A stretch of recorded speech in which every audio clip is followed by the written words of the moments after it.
Good afternoon again, folks. Welcome to another episode of Spilling Tea. I'm your host, Tiffany Daniels. We're going to get to the JRC here in a moment, but first, as usual, the disclaimers and the trigger warnings. If you're unfamiliar with the Stop the Shocks campaign or the campaign against the troubled teen industry, pertinent links are going to be there in the description box. We have Autistic Hoya's massive archive on the subject. Neuroclastics article where they surveyed over 800 ABA professionals in regards to the JRC's so-called behavior modification program, the very same one that the Judge Rotenberg Educational Center threatened them with a defamation lawsuit over. They didn't remove it off of their own website. Neuroclastic refused, so please read the article and share it. We have Neuroclastics link for the GoFundMe in there as well, made up by us, other advocates, of course, on their behalf, in case the JRC ever sees through with their threat, because unfortunately for all of us, we're not made of money. Trigger warnings. When we discuss places like the Judge Rotenberg Educational Center or Agape Boarding School for Boys, you're going to hear vivid descriptions of and catch clips of surveillance footage of people's mental health issues and disabled people being tortured and abused. If you got young children present, please utilize the headphones. And of the same vein, this channel is marked not for kids for a reason. We do use profanity and speak on dark subjects. If your child's 16 and younger and they are watching this, parental supervision is advised. Now back to where we really left off, although I'm not mad about rehashing that, because Mother of God, sometimes you gotta dip in twice. That's how much crazy there is to try and process. Alright, so let me go here. A determination as to whether a patient is refractory or resistant to other treatments can only be made on a patient-to-patient individualized basis and with an evaluation of that individual and his or her unique treatment history. You mean a full functional behavioral assessment, JRC? Or are we talking about your bastardized version of it again, where you literally only created it to try and find a way to psychologically as well as physically terrify your victims? Oh, excuse me. I mean, your patients. Yeah, I went over that so-called assessment. It is the things that nightmares are built off of. Okay? The things that nightmares are built off of. Alright? Number 2, if an individual is refractory or resistant, the full functional behavioral assessment picks that up as one of the myriad of reasons why my state absolutely requires it before any type of intervention or treatment program is so much as even discussed. Because that's what it does, JRC. It goes over medical history. It goes over when different behaviors seem to crop up.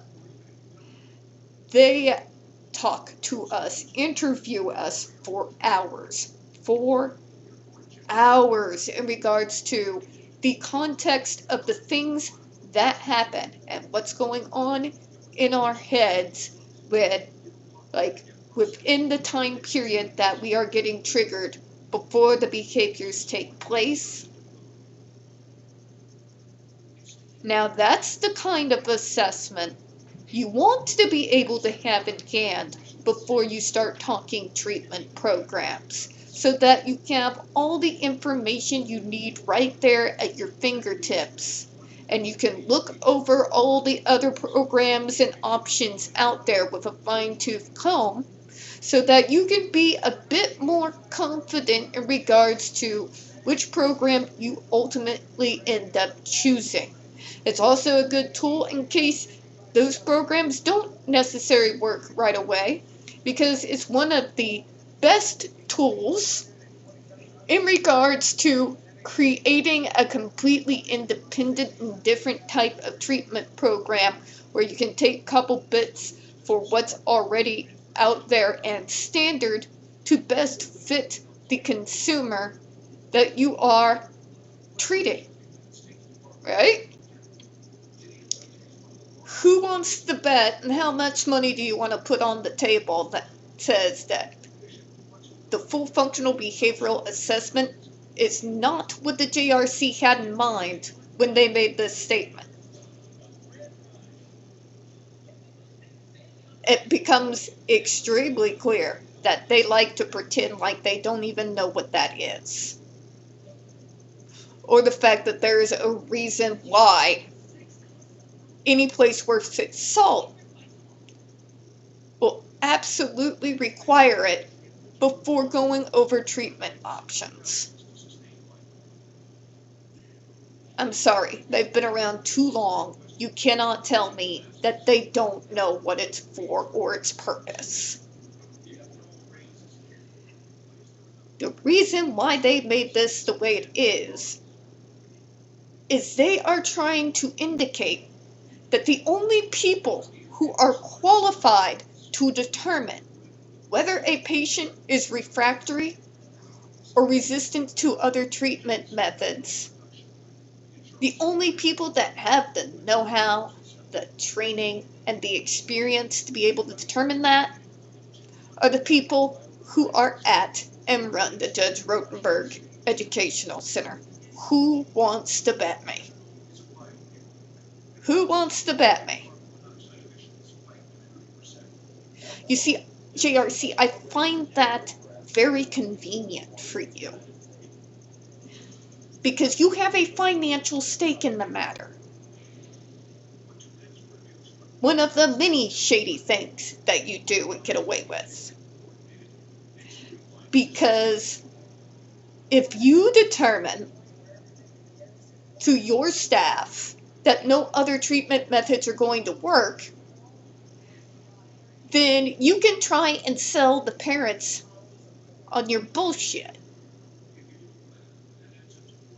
And if you manage to get that done, well, now you have a patient that is going to contribute $265,000 a year.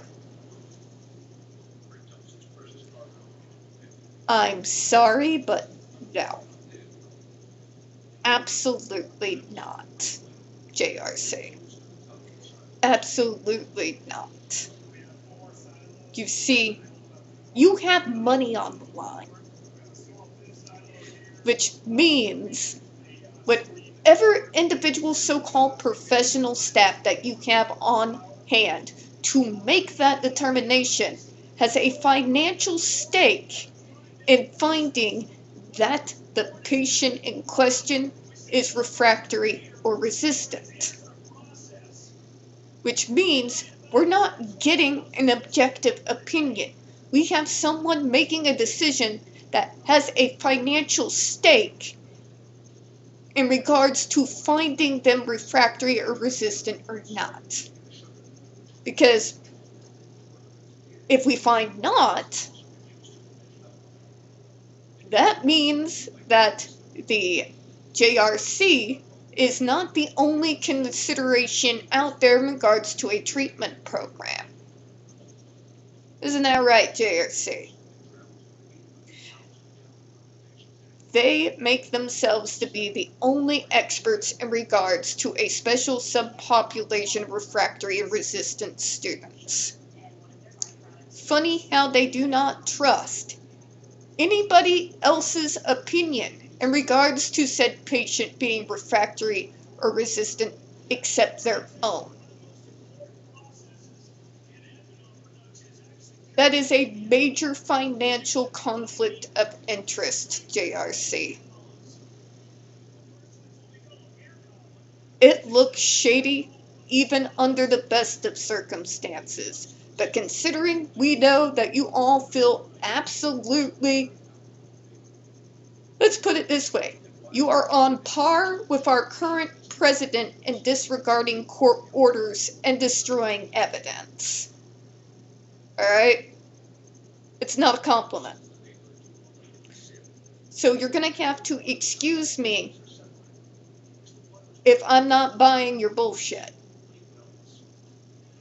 Bring someone in there that does not have a financial stake or any ties in regards to anyone inside the JRC, whether it be the students themselves, the staff, or the people who ultimately run the place.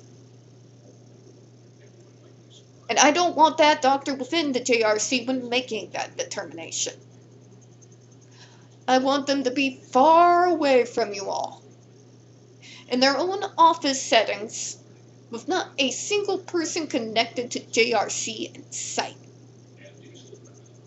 to evaluate the same patient, so we can actually find out whether their determination is the same as the JRC's or not.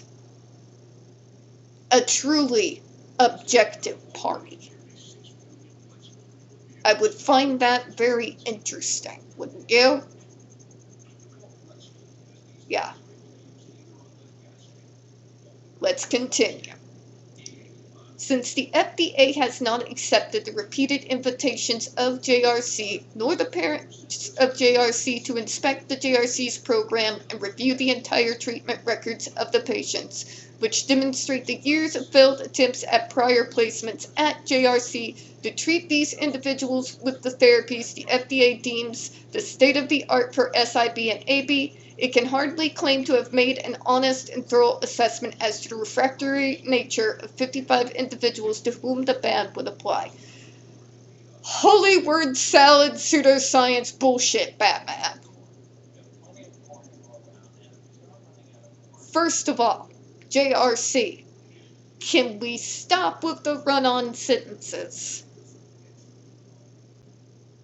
It's like literally witnessing the thoughts of Uber Karen in written form. It's horrifying.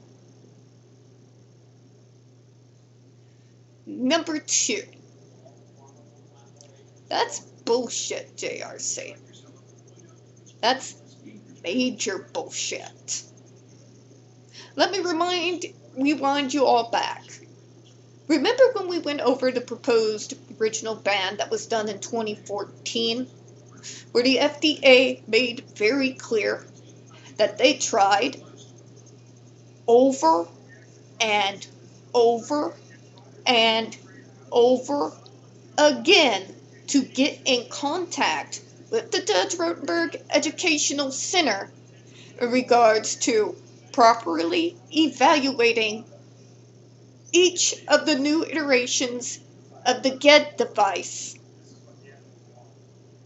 and that the JRC dodged them like they were dodging the cops. Because I remember that. In fact, the FDA actually sat there and gave us a table of every time the JRC was reached out to when they were put off, left hanging, given no response.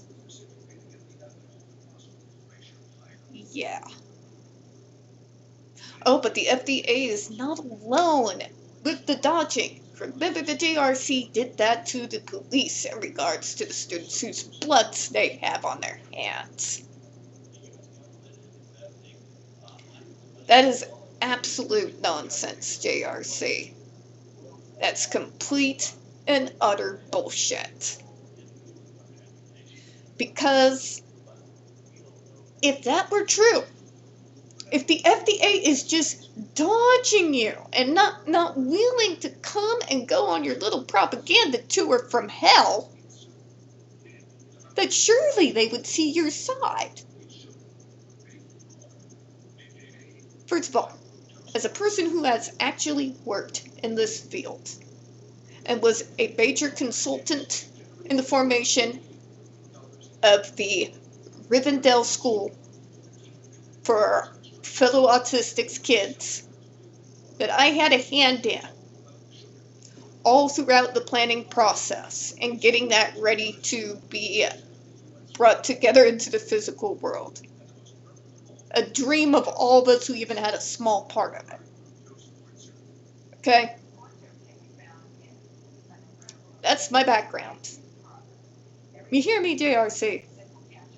Okay. Good. I'm glad you do. I have a history in this field. I have watched your testimonials.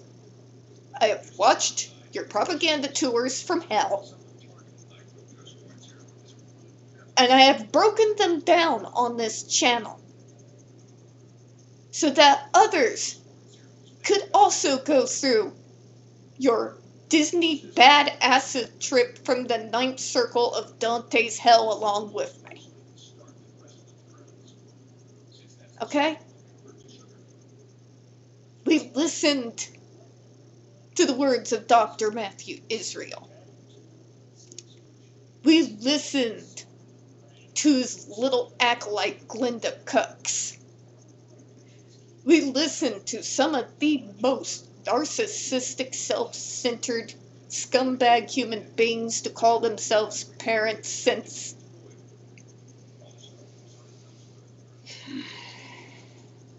Okay. Allow me to tell you, JRC, person who works in the field to person who works on the field, your school is the absolutely most horrific, barbaric, horrendous, evil place I have seen on planet Earth. On planet Earth. Those testimonials are so goddamn fake that the fact that anyone even buys them at all,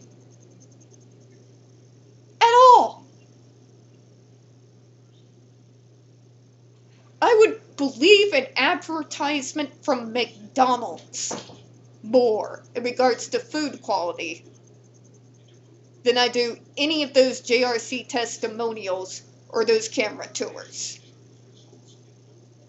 Even the words, the arguments that were made during the 2012 era, when Jennifer Musumba came forward, even all of that did not change my opinion. What it did convince me of is that the JRC is very much like an insane cult that is fueled by torture, hatred, brainwashing, and bizarre experiments that would make Joseph Mengele proud. Okay? Person to person. I've seen your propaganda tour. Okay? Now, your school is horrendous.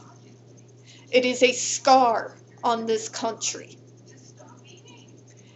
And your decades of torturing people like me with impunity and absolute power disgusts me to the very depths of my soul. Okay? Now, the FDA has the exact same access I do to those videos out there. But they also had even more. Let's go over it, right? We also have reports from the New York State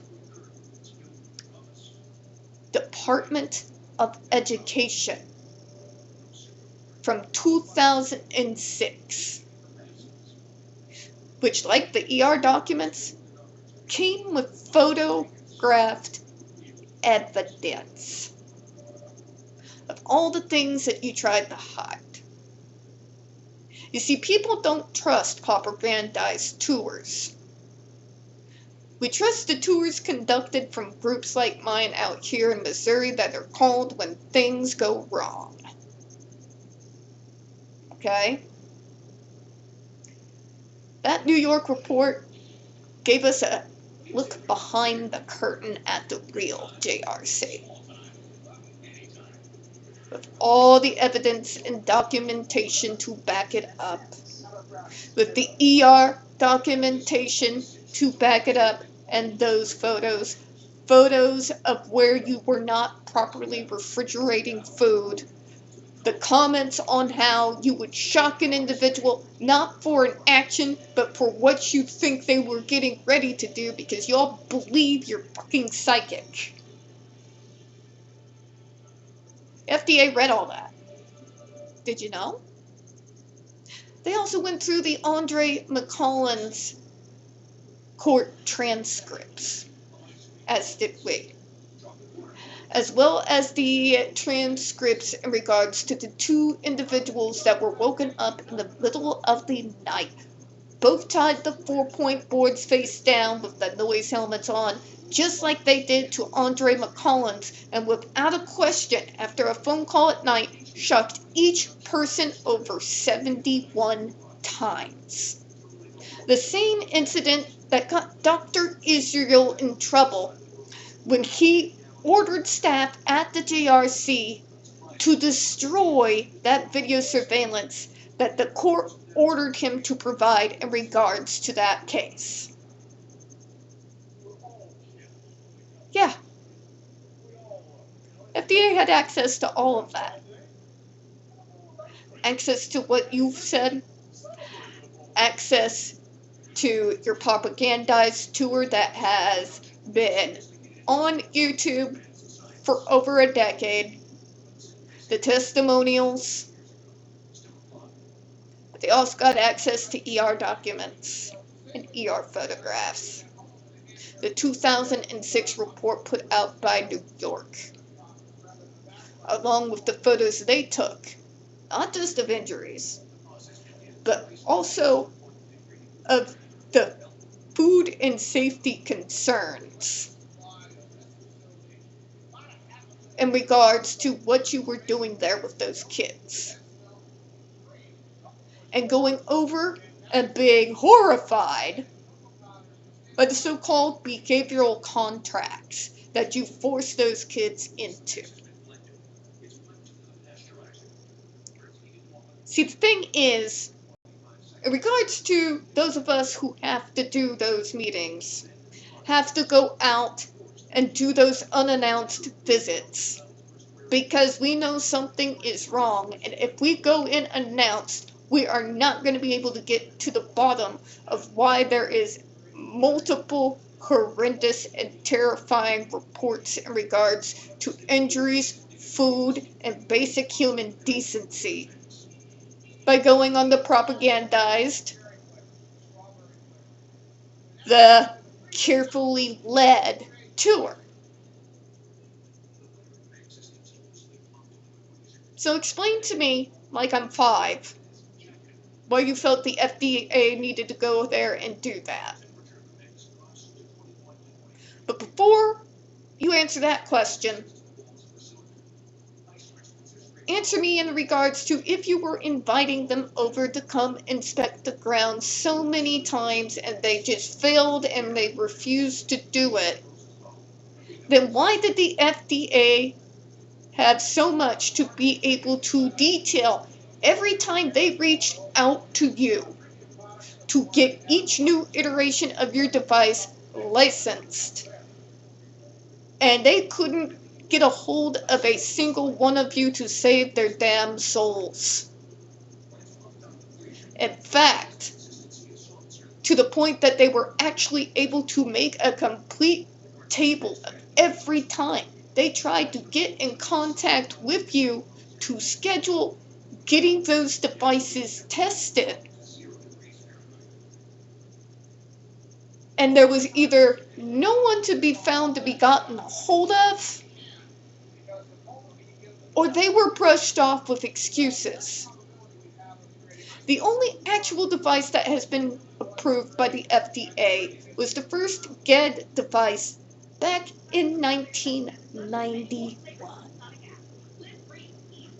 None of the concurrent devices in use at your school right now have been licensed or certified in any way, shape, or form. FDA tries to get a hold of you for years. Nothing. But I'm supposed to believe that you bent over backwards to cry and walk them through your school and let them talk to the parents and teachers, and they just refused to do it? Because somebody's lying, JRC. And considering the paperwork and receipts, I'm pretty goddamn sure it's you. I'm just saying. If you were reaching out to them that much, why did you never follow through with any appointments to get your other GED iterations and new models tested and properly licensed?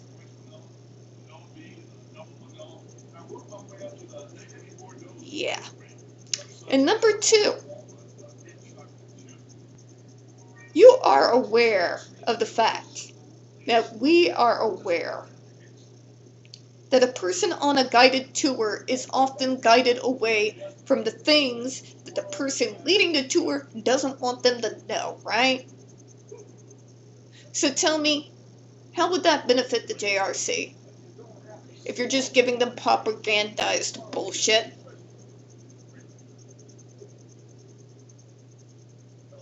We've heard all your talking points. Your talking points are shit. Hey.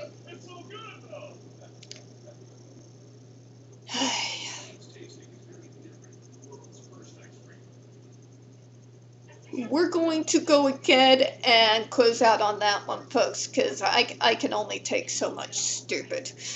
We don't get very many views on this channel. The few we do get do tend to get removed from time to time, so folks, please don't forget to hit the like button, hit subscribe. Please don't forget to hit the comments. I do appreciate your time. And as always, folks, we here at Spilling Tea hope you have a good one. I'll see you all next time. Bye-bye, everyone.